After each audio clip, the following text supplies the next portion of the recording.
Today's episode is sponsored by the Strength and Connection Men's Retreat. This is the first retreat of its kind. We at Surviving Life's Pickles have partnered with the I Love You Bro project to bring an amazing, affordable experience to all men.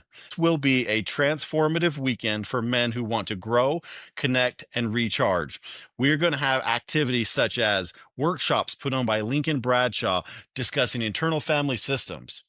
We're going to have a mental first aid workshop put on by yours truly, Scott Martin.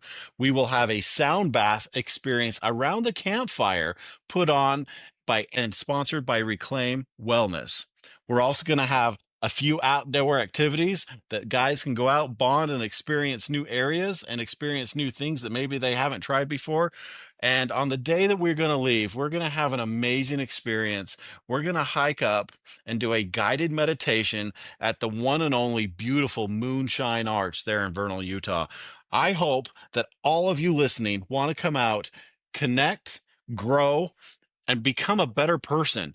We've been able, since we were able to partner with the I Love You Bro project for this retreat, it is going to cost you just $100. Retreats like this are normally anywhere from $3,000 to $5,000 per person. That is what's amazing about this retreat. For just $100, you're going to come out and get all of this included. You will have all your meals, all the activities, everything provided for you. All we ask is that you bring a tent, a sleeping bag, and a comfy chair. And most importantly, bring an open mind and a smile, willing to enjoy the weekend with a whole bunch of other bros. Watch for the event link. It will go live on July 7th. Check out our social media page, watch for it on our website. Hurry and sign up. Spots will be limited for this, and they're going to go fast. So make sure you watch for that link and sign up as soon as you see it pop up. We hope to see you all out in beautiful Vernal, Utah for this amazing Strength and Connection men's retreat.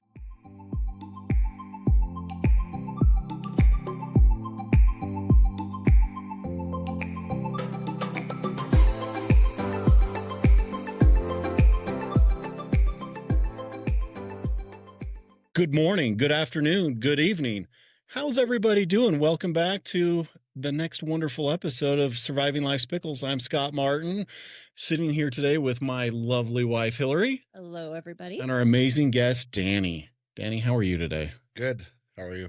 You know what? It's a beautiful morning. I don't have too many complaints today. So, well, before we dive into Danny and his story and what we're going to talk about today, just like all our episodes, we're going to start this off with gratitude just to set the tone for the amazing conversation we're going to have today. And I'm going to go ahead and start this off today because I feel very strongly about my gratitude this morning. And I am so grateful for the opportunity to sit in this chair and to have the discussions and the conversations with all the amazing people we've had here and to be part of their story. And I'm just so grateful that they trust us to be able to share their story. So, Danny, I do want to say thank you for trusting us and, of course, being willing and vulnerable to share your story today. And I'm just super grateful for the impact it's had on my life and that we're able to share that with other people. So that's my gratitude today. It's a good one, babe. Yeah. So, Danny, I'm going to throw it to you. Yeah, I'm going to go classic wife. Okay. I'm extremely grateful for my wife. This last I would say like this last month, it's been kind of chaotic at our house and I've been working a ton and she's kind of had to hold the fort down by herself. And while I'm off working 16-hour days and stuff like that. So I'm just grateful that I have someone that's on the same page as me, someone that is so supportive and just an amazing person in my life. It's lucky I found her. Yeah. What's your wife's name? Chelsea. Oh, we'll give her a big shout out. Yeah. All right, babe. Oh, my turn. I'm grateful for family vacations, even ones that don't always go as planned. We just recently got back from a family vacation with my folks and my brother, my nephew, and our kids. And it was so nice to just reconnect with our family again, to hang out and spend that quality time together, even though we kind of got stuck in a lot of wind and missed a tornado by a day. So, yeah, I'm grateful for my family, and I'm grateful for having the opportunity to spend some quality time with them. Yeah, that's great. Well, everybody, we are now just a day or two into July, but we're kind of using this episode for a couple things. This episode is really going to kind of tie up Men's Mental Health Month. I know it's a couple days past the end of June, but it's a really good way that we can kind of just end on such an amazing note. But also, in just a couple days, it's going to be the 4th of July. And that didn't even occur to us until this morning. We have Danny here, and he's going to tell his story. He's a veteran, and he's going to tell his story about what happened when he enlisted and the things that happened when he was overseas, and then the issues and different things that he had to deal with when he came home. And it's pretty powerful from what I know already. So I'm really excited to hear more about this, Danny, because I've heard so much from my father-in-law, who is the one that kind of introduced us to you. And so I'm pretty excited to dive into this today. Yeah, no, I'm happy to share. So it's a pretty good story. Yeah. We're excited to hear it. Yeah. So me and Danny kind of grew up. We were a little bit of an age gap, but we grew up together. His mom was my favorite third grade teacher, Mrs. Hurtig. And I remember her so fondly and absolutely loved and adored her as my teacher. And I remember you growing up, even though you were a few years older than me. So we're just excited to have you here, and excited to reconnect again, and happy to hear your story. Well, as we get going, we had a couple conversations early on with Danny, and he had asked how he wanted to share his story. Do we want to go into the spiritual side of things? Do we want to just keep it on the military and the things and the incidents and the aftercare that happened?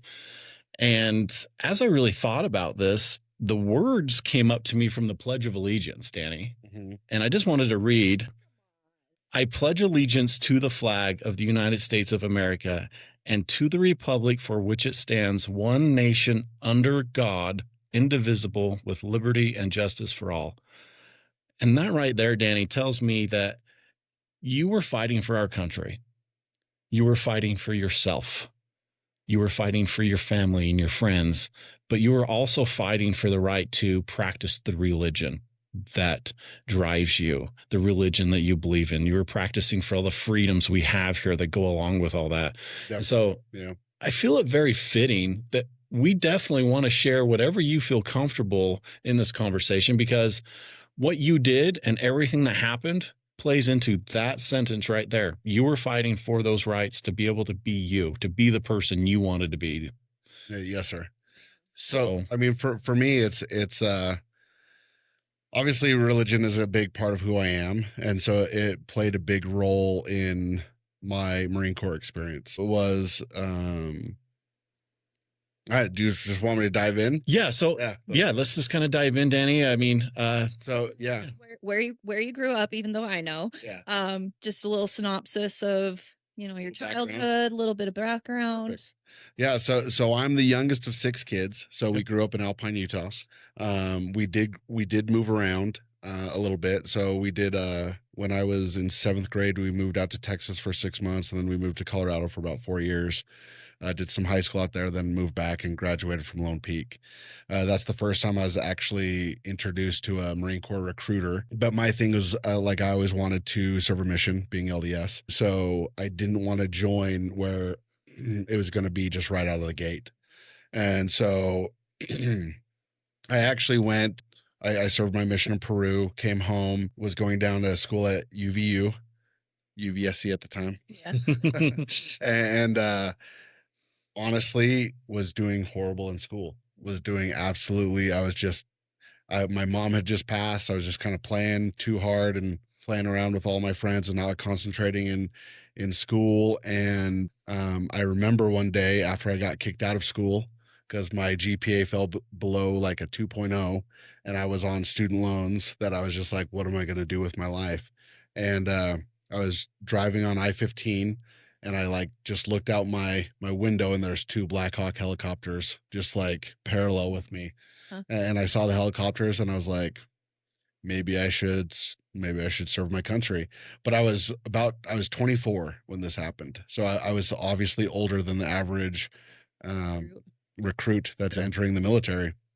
What year was that? So that was in 2004. Okay, so that was just a couple years after 9/11 then. Yeah. So like we were full swing in Afghanistan, and Iraq was full swing as well. So Iraq had kicked off about a year and a half prior. And so we were full force in both. So when I got that kind of impression of like, hey, maybe this is an option, because I thought about it. So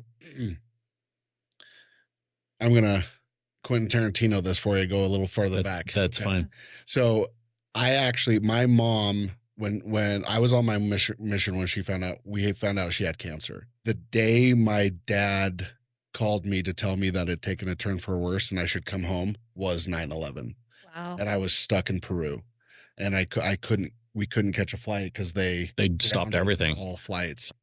And I'd always loved the Marine Corps ever since I was a kid, but like, so I kind of came home under these weird circumstances, but awesome, because I came home and that's when the country was truly united, and there was just American flags on everything, billboards of American flags, cars had American flags on them. And so I came home during this very patriotic time, right?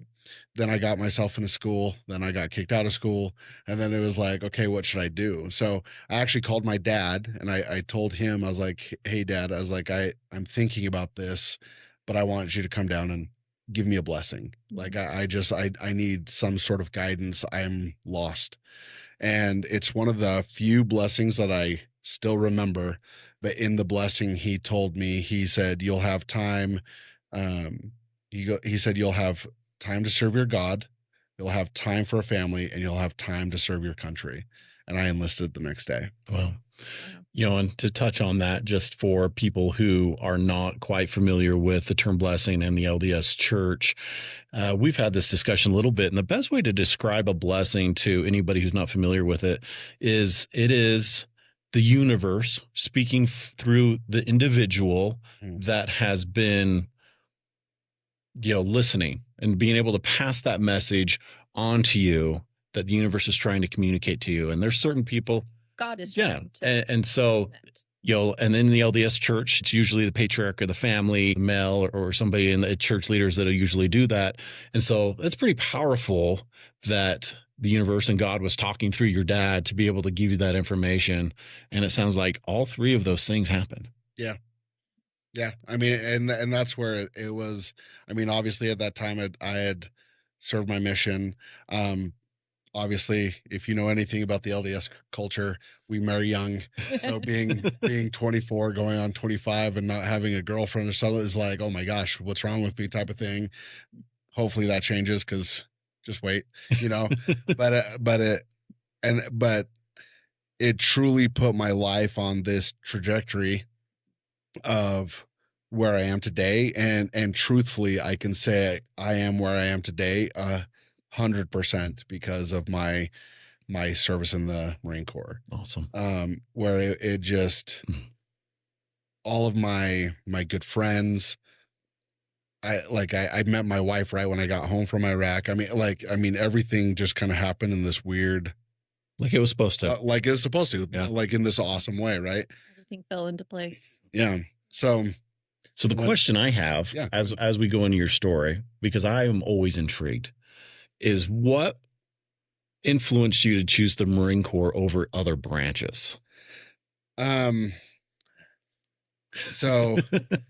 I'm kind of a masochist. Like I wanted to know what war was like. Okay. And in my mind, I mean, I wrestled in high school. I played football. Like, I just liked those challenges. And in my mind, the Marine Corps was the best. Like, it's going to put you on the front lines. It was going to put me where I wanted to go. I really, ever since, again, high school, I had this like inkling in myself that was like, what would I do? I mean, you watch the movies, you watch Saving Private Ryan, you watch all these, you hear the World War II stories, and it's like, what, what would I do if when bullets start flying downrange?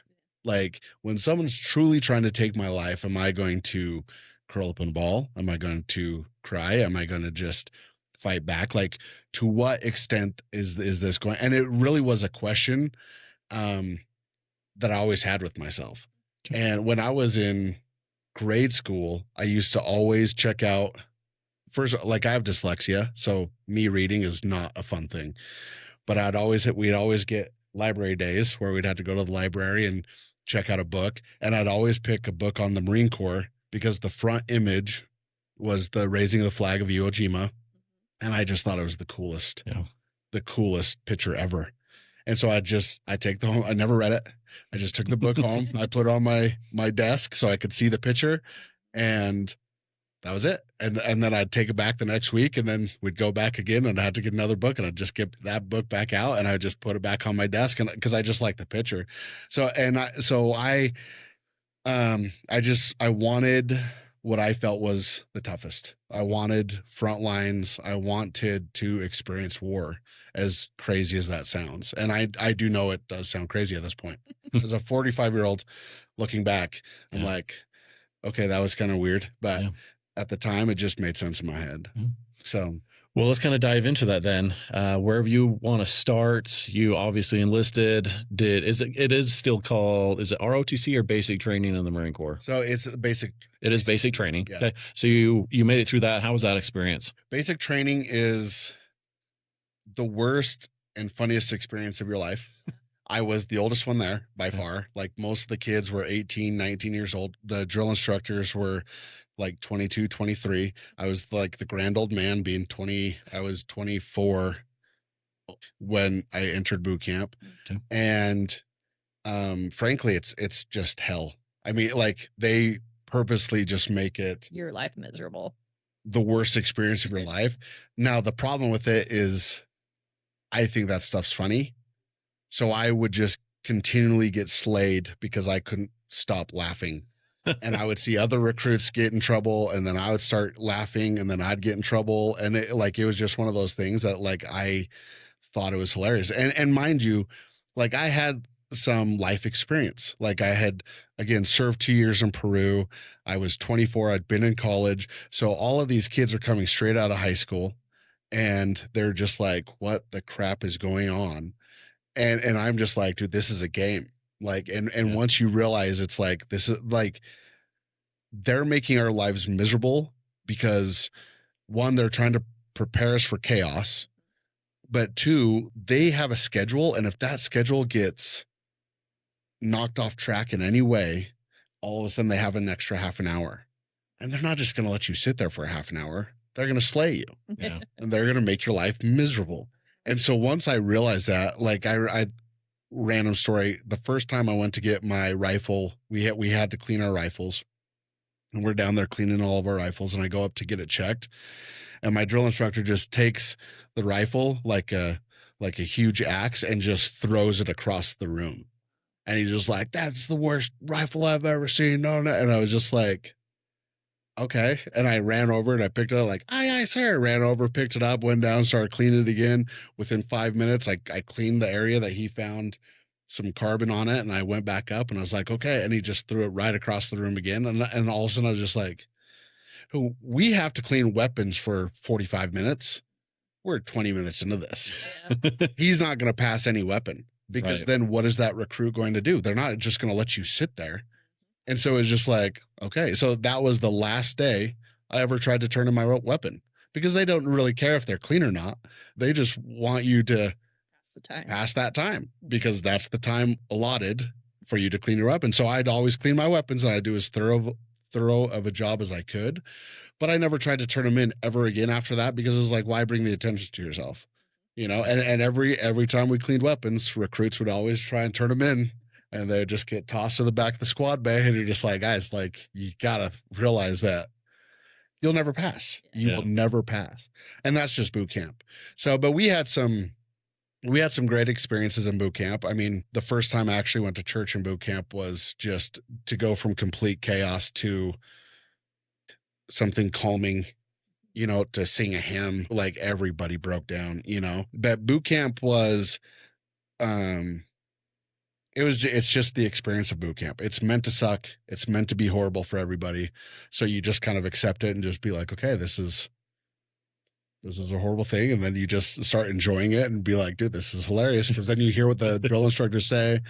I made a drill instructor laugh once. I said something and he slayed me for like an hour on the quarter deck, where he's like, you get your tail up here. And he made me do push-ups and sit-ups and mountain climbers and all that stuff. And for an hour, until I was just drenched in sweat, and we had to fill up a 12 by 12 tile. He's like, you're not leaving until that's full of sweat.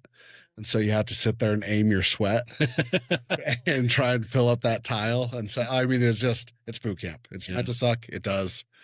It's meant to push you harder than you ever thought you could be pushed. Yeah, get you mentally tough for what you're about to face. Right. So after boot camp, we went to the School of Infantry, SOI, which everybody has to do in the Marine Corps. Even if you're doing a non-infantry MOS, a military occupational specialty, then you have to still get weapons training. So they go for 2 weeks. I joined as a 0311. I wanted to be infantry. I like when I went to the recruiter, I scored high enough on all my test scores where they're like, dude, you can do whatever you want. Like, what do you want to do? And I was like, infantry. And they were just like, no, like you want to do aviation, you want to go into intelligence. I was like, no, I'd rather just do infantry. And they were just like, no, I don't think. I was like, guys, like, I want to kick in a door. Like that's why I'm joining. I want to know what war is like, So we went to the School of Infantry. It's a lot more laid back than boot camp. I mean, you get nights off. But it's just you go out and you just train, right? And while I was there, so I joined as a reservist, because when I got back off my mission, I was just like, you know what, I still want to go to school. I want to go to school and become an officer in the Marine Corps.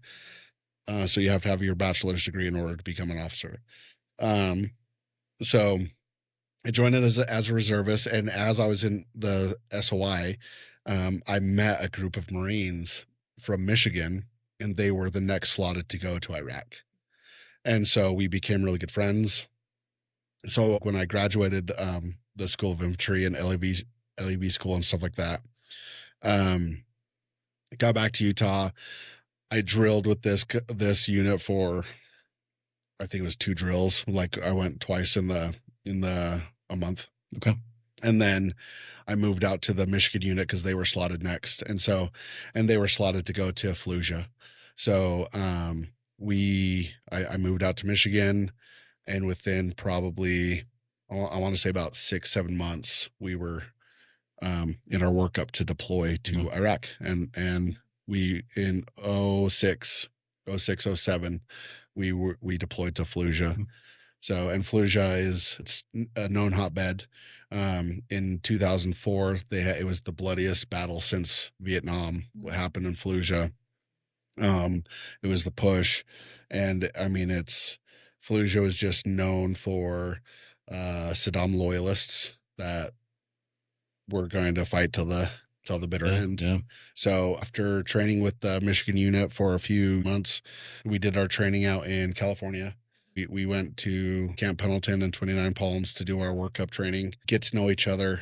I was in Bravo Company 124, and yeah, you do 29 Palms is in the middle of the desert. It's just another dang hole. I mean, it's just one of the worst places on the planet. It's extremely hot and just a horrible place to live. It was deemed unlivable by the Army. I think it was like, they were like, we can't use this base. It's people cannot live there. And the Marine Corps like, we'll take it. Yeah. And so the Marine Corps, we moved in, and it's been ours ever since. But so how was that feeling when you got the call and says it's time to go? I mean, I know this is what you were preparing for and this is what you wanted, but what was that feeling when you finally got that call? Joy. I mean, you're nervous, but that's what they train you to do in boot camp.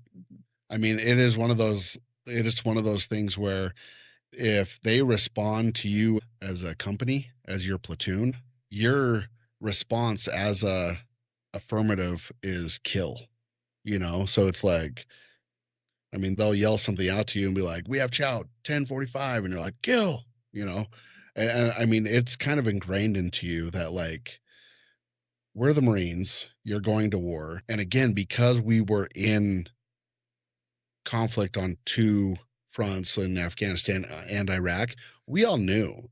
I mean, we all joined again post 9/11, where it's like You're going to see action. You're going, Yeah. and you get those. They give out your MOSs at the end of training, and there's a couple of guys that got like combat cook. I mean, they literally were like a cook. Like they joined the Marine Corps. It's like, you're going to cook food. And they were pissed. I mean, they were just angry because it's like, dude, I'm not doing this to cook a meal. You know what I mean? Like, and so they really kind of ingrain it into you through SOI and boot camp and stuff, where it's like, you're going to war, enjoy it, like, and just, this is what we trained you to do. This is what we trained you to do. Yeah. Your job is to go and freaking fight, So, and again, because I moved out to Michigan, knowing that they were next in line, it was like, okay, we truly got the order. It truly did come down. It was just like, okay, here we go. Like, this is what I wanted to do. And like I read, there's a book called On Killing by Lieutenant Colonel Grossman. And it goes through the psychological effects of what happens from killing with a knife, like true hand-to-hand combat, versus Air Force guru that's a pilot that's dropping bombs from 10,000 feet up. And they tell you to read these books. And I did, because in my mind, it's like, hey, if this is what I'm doing, I truly want to try and be prepared. And you just kind of you drink the Kool-Aid. So to say. I mean, you really, they get you where you're like, okay, we're excited. Like, this is what we're here to do.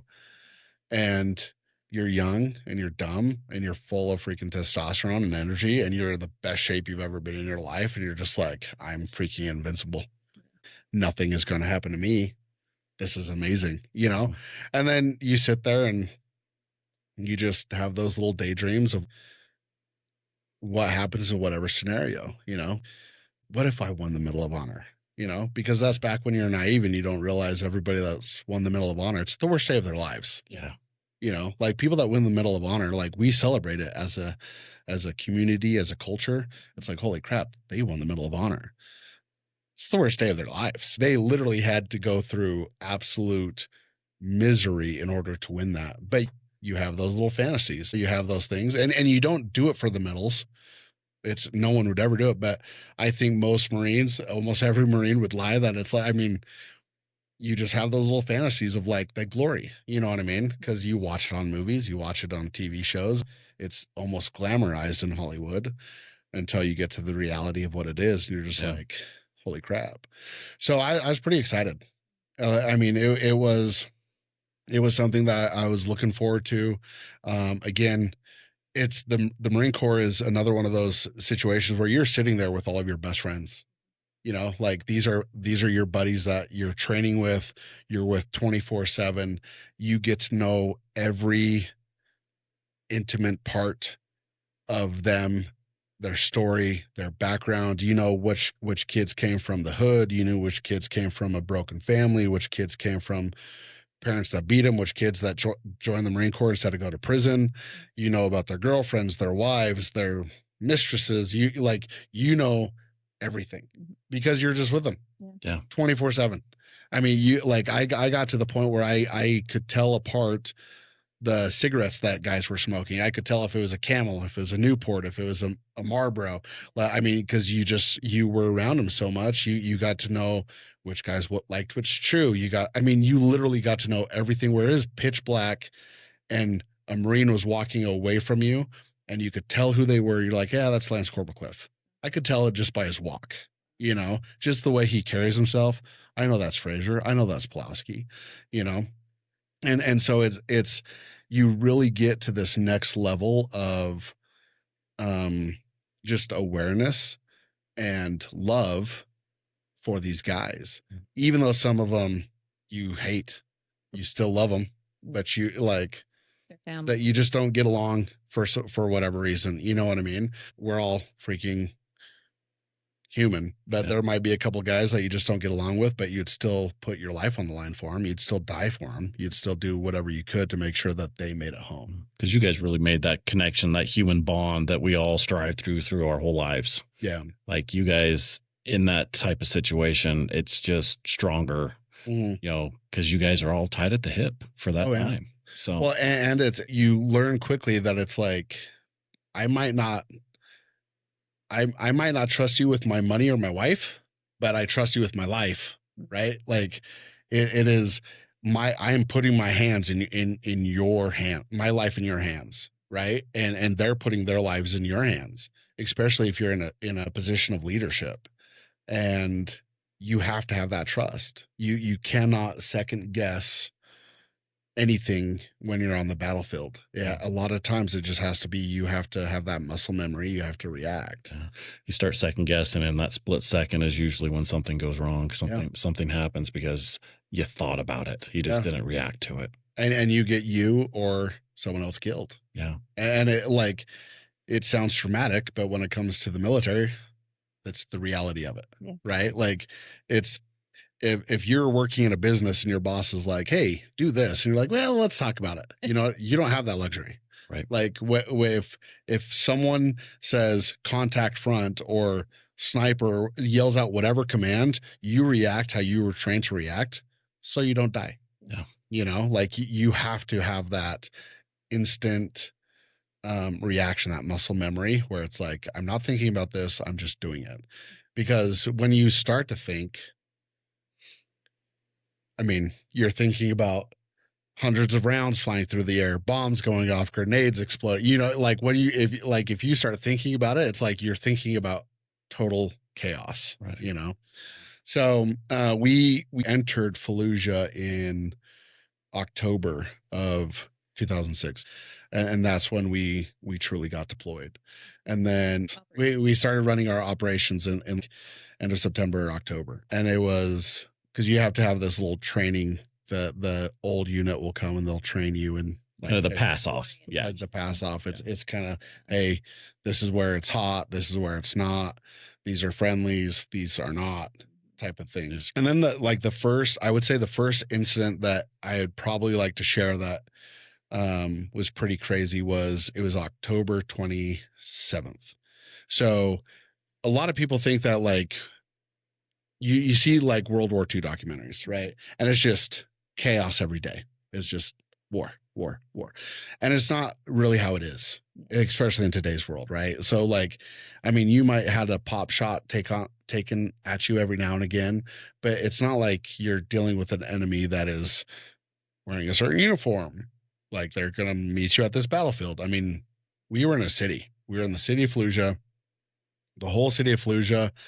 People were going to work, kids were going to school, there's hospitals, there's like, they're going to church, right? Like everybody is doing life. And then we're just there. Mm-hmm. And so it makes it harder, obviously, when it comes to trying to find out who the enemy is, because it basically is, we got to catch you in the act. We can't just go kill everybody. Yeah. Right. Like we have to catch you in the act of doing so, like placing an IED, shooting at us, throwing a grenade at us, doing whatever they're doing. We can't just assume, right? So Fallujah had a curfew. They weren't supposed to be out and about past as 10. And then people weren't supposed to have weapons, right? Because it was, again, known as a Saddam loyalist hot ground. So if you had a weapon, you were automatically assumed of, hey, you're hostile. Yes. Okay. But technically we couldn't shoot at them until they pointed it and shot at us. So even if we saw them pointing a gun at us, like a AK-47, we'd be like, eh? Now I'll tell you right now, that's not how we rolled, because obviously life, right? Like we wanted to make a home to our families, but that was what was told to us by our JAG officers before we went. It was, hey, you're going to war, but you technically can't shoot people until they're shooting at you.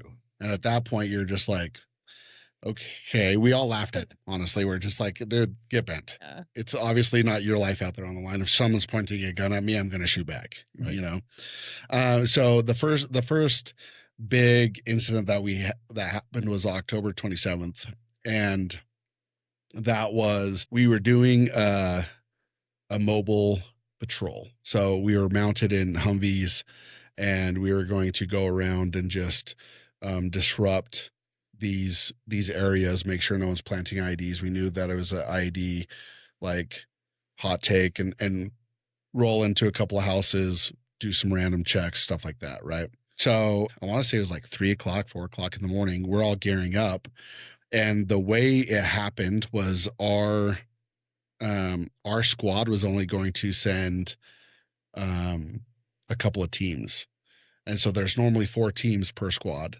And so my squad or my team was going. I wasn't the team leader. Pulaski was the team leader at the time, and our squad leader, Sergeant Thomas, was just like, "Hey." Like he came back with a kill roster. A kill roster is basically a list of every Marine that's going on this patrol. So it's basically like your name, your number, your blood type. So they know who's on patrol. Just in case people are separated, they can do a head count. They know who's missing, just to try and clarify things, right? And so our team is getting ready, and the squad leader comes in, and he's just like, "Hey, Plowski, your team stand down. We're going to take Brucetta's team." And we were already dressed. I mean, it's Brucetta's team. They're still racked out. They're still just getting their sleep. And it was just like, I started arguing with our squad leader. I was like, "Dude, just let us go." And he's like, "No, you're not on the kill roster." I was like, "Go change the stupid kill roster. This is freaking dumb." I was like, "This is," sorry if I'm politically incorrect. I was like, "This is retarded." Yeah. You know, I was like, just like, let him sleep. I was like, "We're already dressed and ready to go." And I'm not an argumentative person, but I just remember sitting here arguing with my squad leader, and Bruce Stetta started getting out of bed, and he was just like, "Hurtig," he's like, "It's good, we'll go." I was like, "No, this is literally the dumbest thing ever. Just let us go. We're already awake. We're ready. Like for us to get everything off and go back to, it's just dumb." And my squad leader had enough. He was like, "Hurtig, shut up. This isn't your gig." He's like, "Just sit down. You're not going." And it's just like, dude, whatever. We racked back out and just went back to our normal, okay, we have the day off, I guess, type of thing. And so that team that we replaced was hit by an ID. And so it was the first time we had major casualties. So there's 5 Marines in the Humvee. Bruce Stetta was killed. Thomas, the squad leader, he injured his hand, like somehow, some way, didn't have any more injuries than what was on his hand. Henry, he was in the turret. He got thrown from the turret and had major issues with his arm. His arm had major bleeding, had major gashes in it that actually, the corpsman saved his life with quick clot, which is a substance that like basically it stops the bleeding. It heats up and cauterizes the wound. And then Overstreet was killed. He was actually kicked out of the vehicle. The IED hit underneath the vehicle, the improvised explosive device, to where he flew out of the vehicle, and then the Humvee landed on him. And then Frazier, he lost both of his legs, one above the knee, one below the knee. He was sitting right behind Bruce Stetta, who was driving the vehicle, where I would have been. And so that was kind of the first little instance of, I just remember all of a sudden there was on our little FOB, our forward operating base, all of a sudden there's just this commotion, and all of a sudden there's just this like, everybody's kind of running around, and we come out of our little hooch, and we're just like, "Hey, what's going on?" We were just hit. And so I go down to the COC, the command center, and I am talking to the captain there, and I was just like, "Hey, who was hit?" And he was like, "Hey, it was your squad." He's like, "Your squad was hit." And so we found out that, again, we knew that there was casualties. We just didn't know to the extent of every part. Now, obviously we found out what I told you, like who died, who was going to Germany. Even though Sergeant Thomas, he only had his like a hurt thumb in his hand. I mean, it's 2006. Like you don't have to push through. You know what I mean? It's like you're done. You know. And so all of the medical attention people do get evac to Germany because that is the closest critical care hospital. Is that correct? Yes, sir. Okay. Yeah. So they literally, it was, you take them to Fallujah Surgical, which is just the big base with the best medical facility, and they basically stabilize them, and then it's Ship them out. the next flight. Like it will create the flight to get them out because you can only do so much with someone that lost both their legs and stuff like that, right? And so luckily, I mean, they saved Frazier. Thomas did great. And then Henry, like they saved Henry. Henry, heaven forbid, like died suicide probably about, I want to say 5 or 6 years ago now. But he never went unconscious. He was awake during the whole thing. So he remembers people walking up to him. He remembers the look on their faces. He remembered all of that. And the military, when you get in these situations, like they cut you a check. I mean, and there's rumors. Some people said it was 35 grand. Some people said it was 75 grand, but they basically were like, this is to help you get back on your feet in the next so long, like whatever you need, tell the Marine Corps type of thing. But here's some money to just make sure you have your needs met. And unfortunately, he hid behind a bottle, hid behind some drugs. And a lot of the unit over the years tried to help him and tried to just be there for him. But you can only help those who want to be helped, you know? And so he's one of the guys that we've had since that has died suicide. Frazier's doing great. I mean, he learned how to live with what he has, you know. I mean, we joke around with him all the time because we're Marines and we make fun of you for not having your legs. It's what we do. So, I mean, but it's been an interesting, it was interesting to see the unit's reaction to it, because even though there's just random firefights or pop shots at us, it was the first time that it was real reality, you know? And I actually remember waking up the next day and there was just all of a sudden a couple of Marines by my rack. And it was just like, hey, Hurtig, what does God say? What does God say about life after death? Hey, Hurtig, what do you think happened? And then I realize in myself, it's like, I'm the old man. I'm the guy that has some life experience here. And in the unit, there were some older guys as well, but I was the only LDS person in our unit. And it was actually, this is again, a little sidetrack story. When my unit found out I was LDS, it was just like, hey, come drink with us. Come do this with us. It was like, guys, like, I'll go with you. Like, I'll go to the bar. It doesn't bother me one bit, but I'm not going to drink. So I'd always get like root beer or Coke in a beer mug, so I could feel like one of the guys, fit in with them. And honestly, even more than that, because I didn't care. So they see me as one of the guys, you know, and through all the training and through all that stuff, it got to the point where, like I'd always be the designated driver. I'd drop them off at the strip club. They'd call me when they're done. I'd go pick them up, and like, I'd go to the bars with them and I'd just hang out with them as much as I could. So they knew I was one of the guys, right? Because obviously we live just different standards. And it was one of those things that, like, after a while, even in Iraq, like I would walk into a squad bay. This happened 1 or 2 times where I walked into a squad bay and they're all watching an adult film, right? And it's like, hey, Hurtig, this isn't for you. And it's like, hey, thanks, guys. And I just turn around and walk out. And they started looking out for me. You know, we'd go to a bar and someone would be like, hey, we're buying you a drink. And it's like, hey, he doesn't drink, I'll take it. Buy him a Coke, you know, stuff like that. So it turned out to be awesome. I mean, like my unit was there, but when we took casualties, that was the first time that I had probably, if I remember correctly, is probably half dozen Marines come up to me and just ask, hey, what is life after death? You know, what does happen? What's God's view on this? Well, like, is it bad that I smoke? It made them question their spirituality. Yeah. And you don't want to derail it, you know, like you don't want to be like, yeah, you're a horrible person, because they're not. They just were raised in a completely different way. And that's what again is fun about the Marine Corps. Is we had so many spiritual conversations, and you're sitting there dealing with a Baptist, a Catholic, an atheist, a Mormon.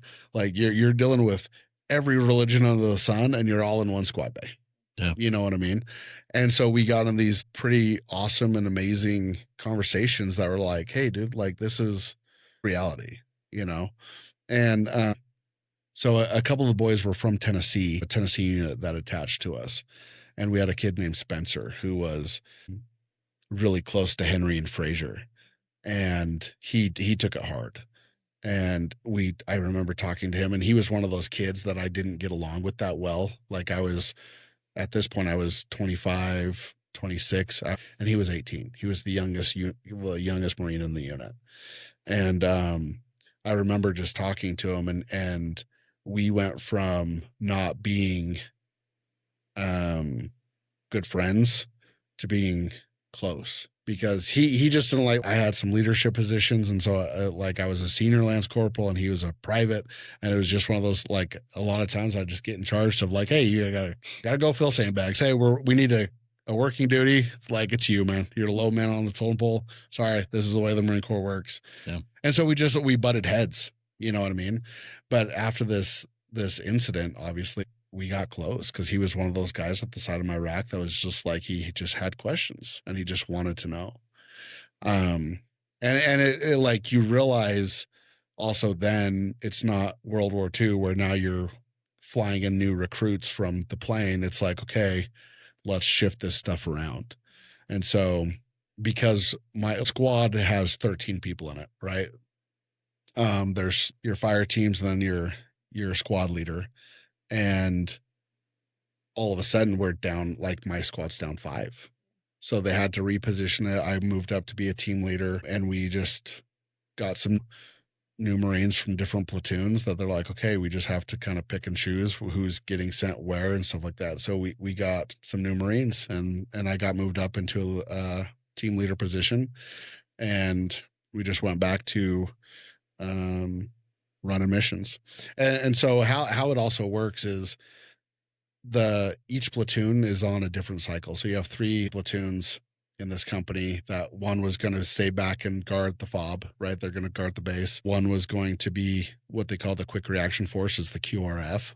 And their job is to be like your local firefighters, police station, like when the main effort, when the third company, when they're out running missions, if they need backup, then the QRF is coming out to get them. You know, if they take a casualty, someone takes a hit, like the QRF is who's called up to come out and force. And so you get in this rotation, right? Like you get in this, and they go anywhere from 3 days to a week and a half. Like you could be on main effort for 3 days, 5 days, 10. And that, like, they always try and keep it different so the enemy doesn't know, right?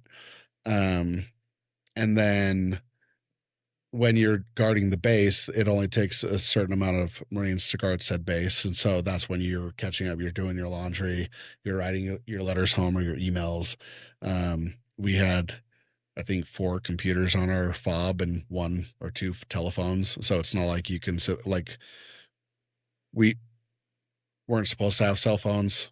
I bought a cell phone off an Iraqi, and some calling cards, so I could call home whenever I wanted. But, I mean, you'd spend $20 and have a 3-minute conversation. You know what I mean? Yeah.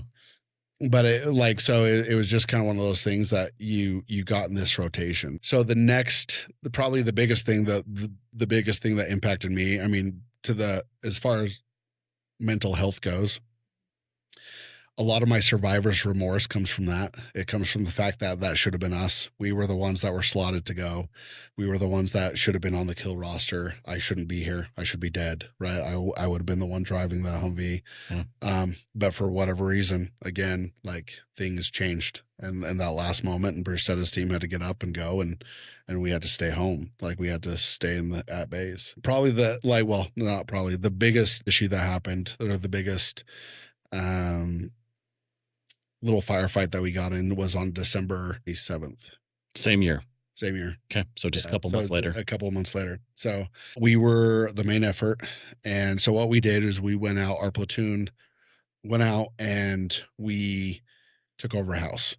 So we knew this was a hotbed. We knew that they like to plant IEDs in this area, and so our goal was to go and disrupt IED placement.